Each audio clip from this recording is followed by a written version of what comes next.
Traffic Jam is on now.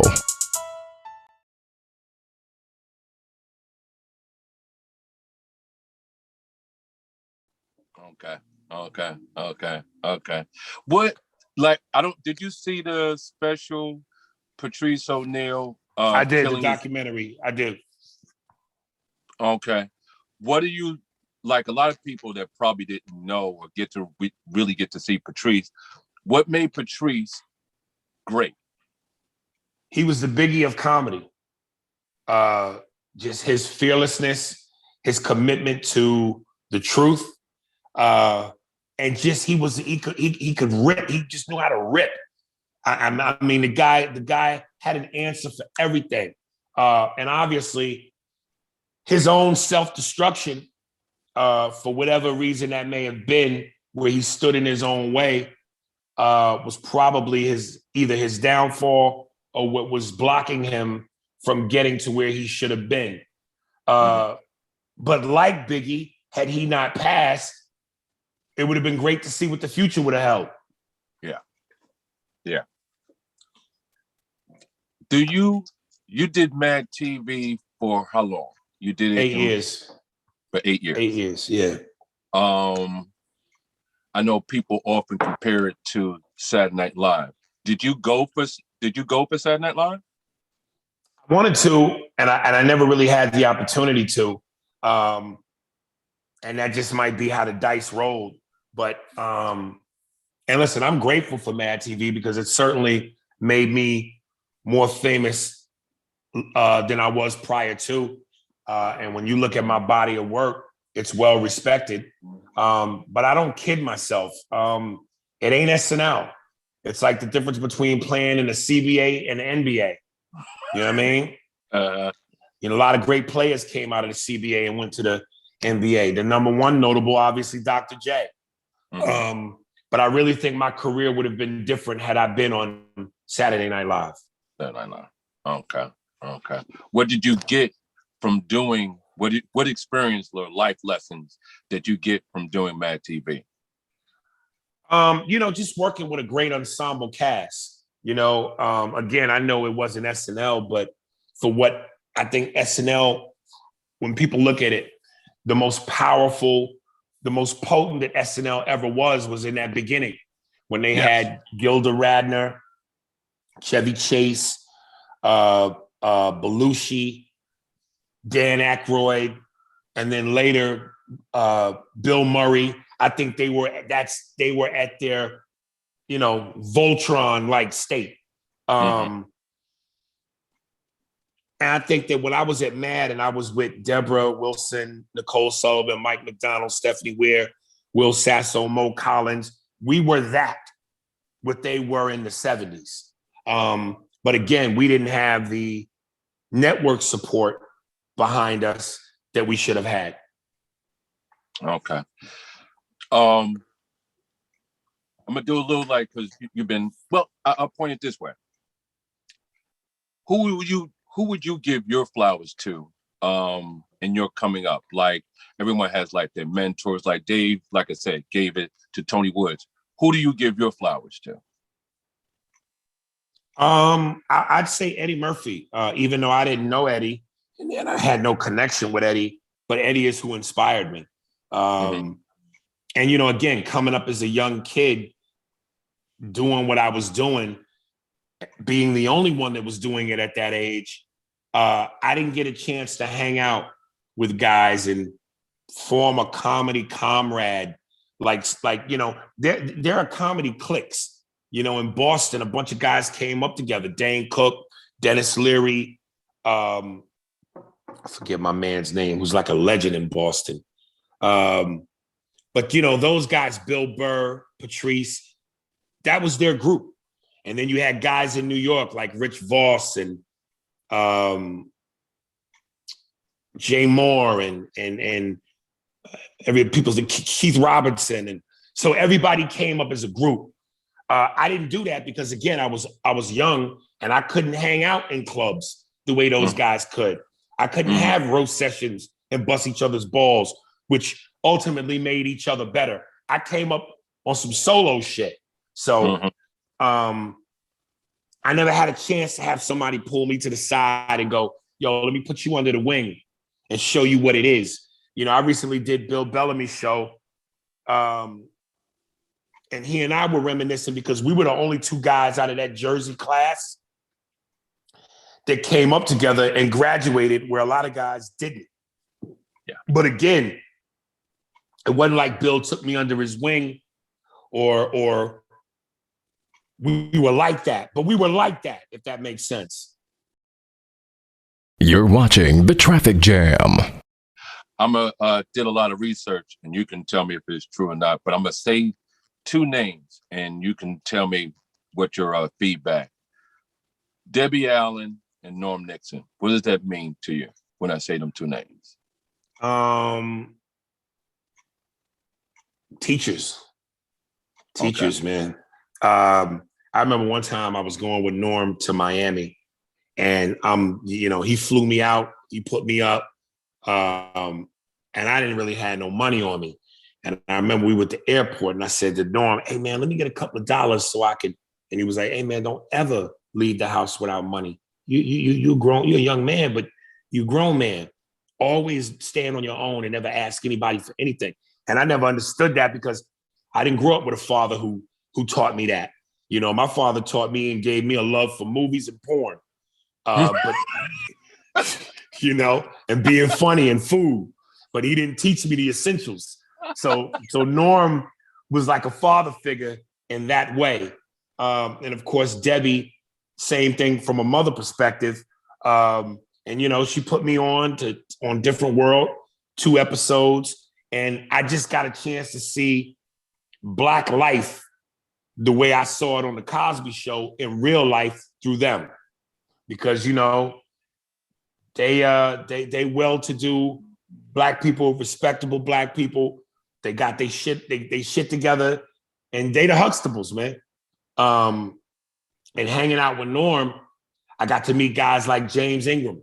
I got to meet guys like John McClane, one of the top CEOs of Sony Records at the time. I got to meet Denzel, who Norm and Denzel are best friends.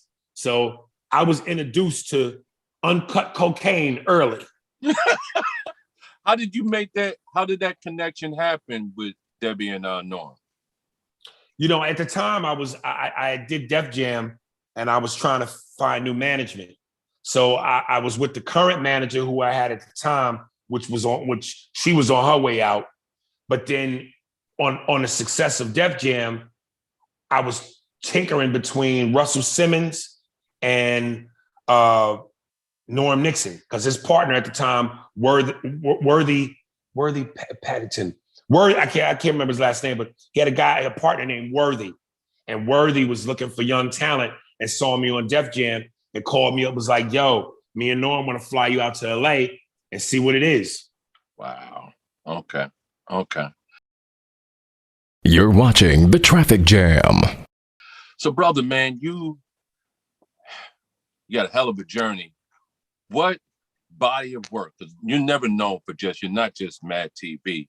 What body of work outside of Madtv that you want to be? What's your legacy? That when they give that lifetime, right, body of work should be mentioned? I don't think I've done it yet.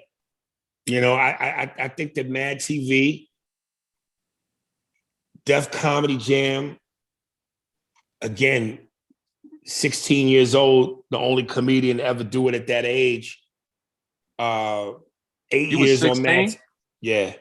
Madtv, 8 years. Shaq's All-Star Comedy Jam, the first one. I think those are all footnotes. There are many chapters within the book. But the final story has yet to be written that I think defines a legacy. Okay. Tell us about your podcast. Podcast is called Spears and Steinberg, The Jew and the Jerk. It's available on all social platforms. I always tell people, DM me under my Instagram. The official account is AriesSpears, blue verification checkmark. That's critical because there's a couple fake accounts out there. And then slide in my DMs and I'll send you the links, man. Okay. Of your episodes. Spears and Steinberg. Yeah, we do new episodes every Wednesday and Thursday.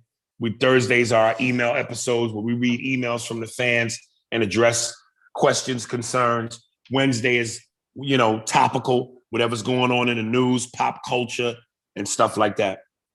So how long were you doing the podcast before this whole pandemic, or? Yeah. Oh yeah. We easing into about our third year. We probably got like 200 and something episodes, like 260 up in that range.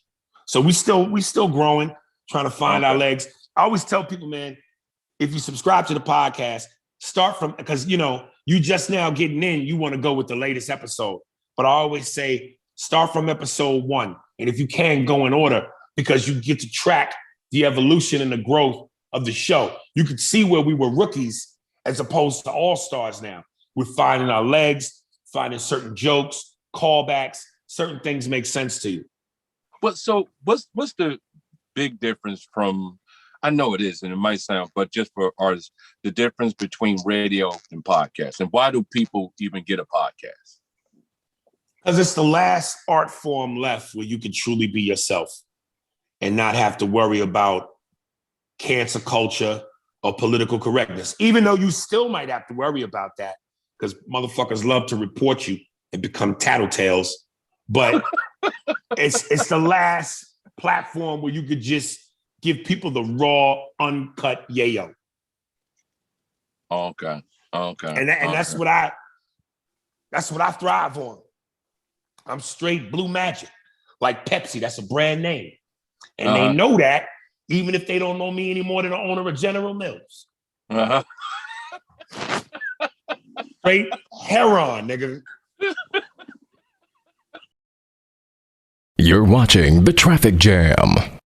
So let me ask you this question. You're saying it's not finished yet. What do you feel is the big picture for Aries Spears? What are you destined to do? Because you're still fairly young. Yeah. Options, man. I just want options. Some dudes play this Hollywood shit better than others. And this is not me saying this in terms of what other people have said about my level of talent. I'm a beast on this mic, man. And I'm good at that and trying to get better and grow.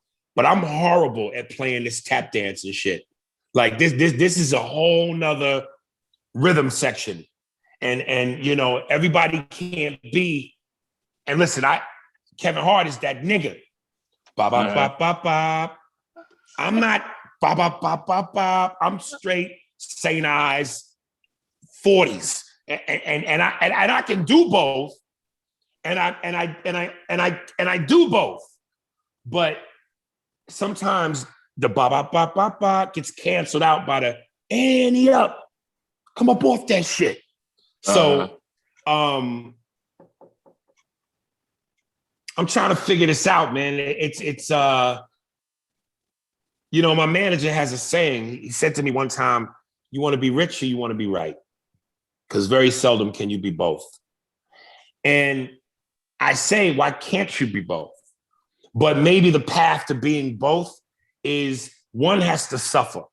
So if I have to suffer in terms of not being a big movie star, not being on every screen and on every magazine cover, I'll take that for now.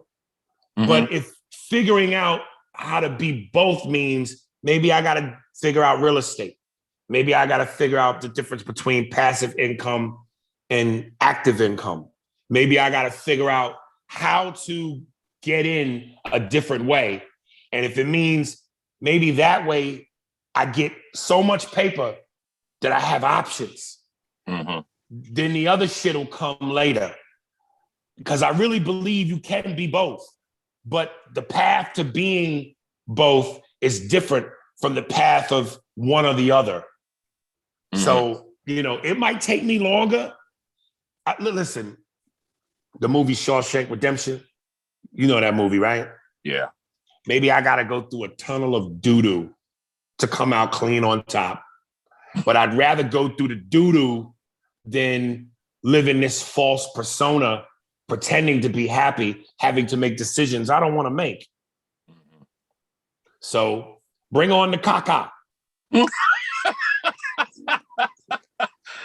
Hey, I salute you, man. Hey, pleasure sitting down with you, man. And thank you for coming on the show. And thank you for your time. Appreciate it. Yo, what want me youth?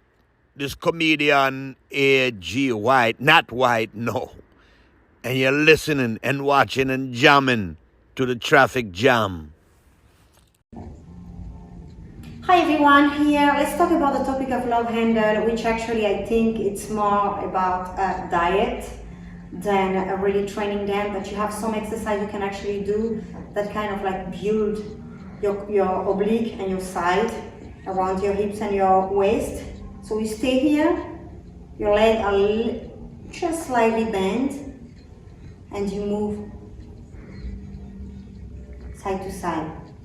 You want to keep your lower back, your lower body completely stabilized, and you only move that part of your body. And tight your core and stretch your back.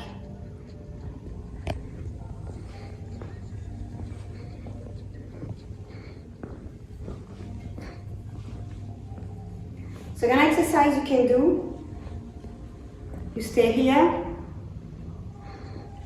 you bring.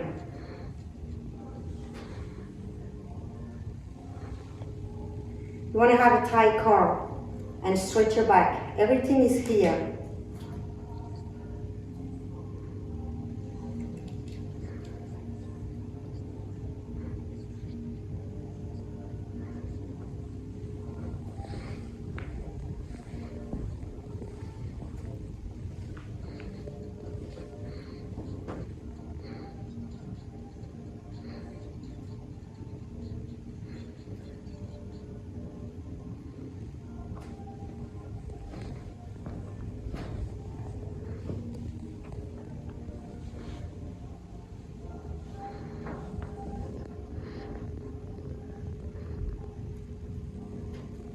That's what I would recommend, but you can also have a waist trainer just to help while you're doing this.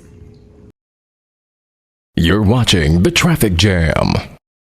Hey, welcome to Traffic Jam. I'm your host, and I'm sitting here with special guests from Last Comic Stand, and they're ready. Yes, they're ready. Ada Rodriguez, how you doing? I'm doing good. It's Ida, not Ada. Ida. I apologize. I came from a predominantly Black neighborhood, and I didn't really interact with Latinos until I was like after high school. It was high school, but more when I was doing comedy as far as like the Latinos, as far as like, and I never understood the racism. Like I got that more with, and I live like close to Howard Beach. Mm-hmm. Right. And I experienced it more with Latinos. I understood why is that? It's self-hating. It's self-hating. It's that, you know, the thing about being a Latinx person is that many of us are Black, brown, you know, we come in all different colors, we're indigenous. So colonization affected us in a different way because Black people are all Black, right? Black American people, they're all Black. They have being Black in common. But now you complicate things with different racial identities, and you talk about telling people that, just like they did with Black American people, that the lighter you are, the better you are. And it affects the way you work and how you make money. Then you come to America and you bring those falsehoods with you, and you think that because you might be lighter than a Black American person, mind you, in our countries, what the propaganda is that Black people in America are violent and that they are lazy, and all the lies that they, you know, the biggest lie ever, people who work for 400 years for free are lazy, right? That's the lie that they tell. And so you have people who are, you know, that come here and their experience here is rooted in fear. because they don't come here because they're doing well in their countries, because if not, they would never leave. Mind you, America is sprinkling all this white supremacy and their racism everywhere they go.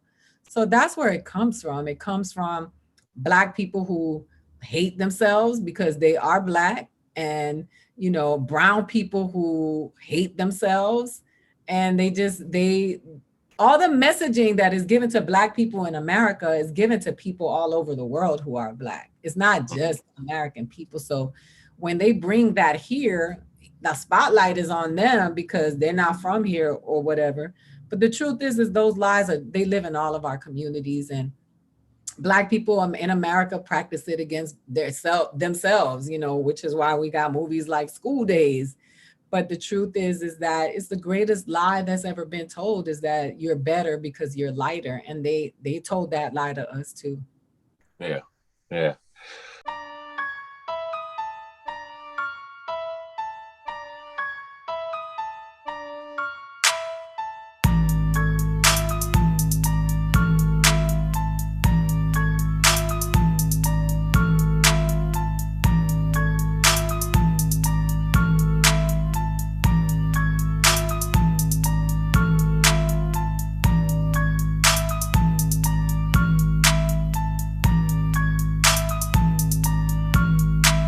This is the Traffic Jam.